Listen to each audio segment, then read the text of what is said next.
Xitoyning insoniyatga qarshi jinoyatlari va irqiy qirg'inchiligi Sharq Turkistonda 5 million kishi qamalgan yig'ivelish lagerlari bilan cheklanib qolmasdan, balki rayondagi Uyg'ur milliy madaniyati yo'qotilib, madaniyat qirg'inchiligi elib berilmoqda.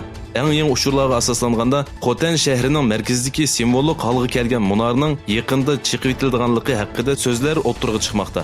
Turkiston agentligining bildirishicha, bu munor 26-iyun kuni chiqib etilgan.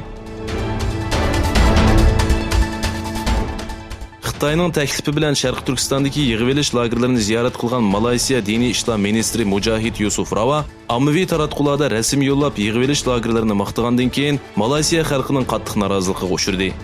Facebookda Sharq Turkistondagi Xitoy tarbiyalash markazlari deb atagan yig'ivelish lagerlari haqida rasm chiqargan diniy ishlar ministrining insoniyatga qarshi deyilgan lagerlarni maqtishi xalqning g'azabini qo'zg'adi.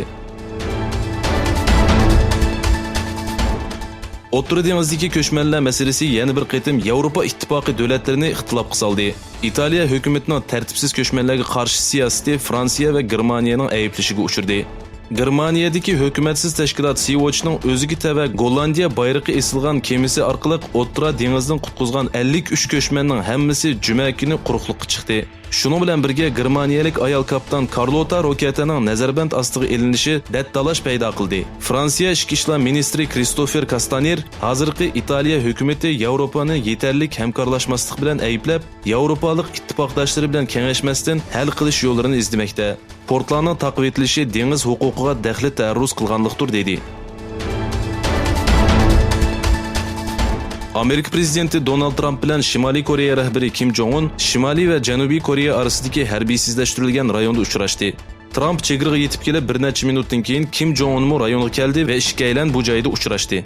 Ikkalan qo'l elishib ko'rishgandan keyin Trump bu yerda bo'lganligimdan faxrlanaman. Siz bilan ko'rishganligim uchun xushal bo'ldim dedi. Bundan burun muxbirlarning oldiga rasmiy tayyorliksiz chiqmaydigan va hamma ishning planliq bo'lishini talab qiladigan Kim Jong-un bu qatim rasmiy tayyorlik qilmasdan o'tirg'i chiqdi. Kim Jong-un Trump va Koreya prezidenti bilan suhbatlashdi. Ikki rahbarning Shimoliy Koreyaning yadro masalasi haqida suhbat o'tkazishi va biror natija hosil qilishi kutilmoqda.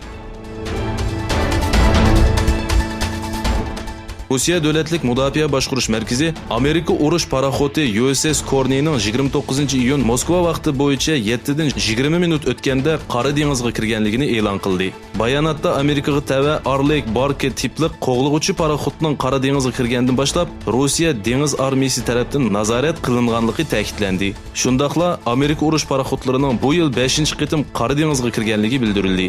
Doiralarning qarashicha, Amerika va NATO yaqindan buyon rayondagi harbiy mavjudligini va Qora dengizdagi faoliyatlarini oshirishga boshlagan.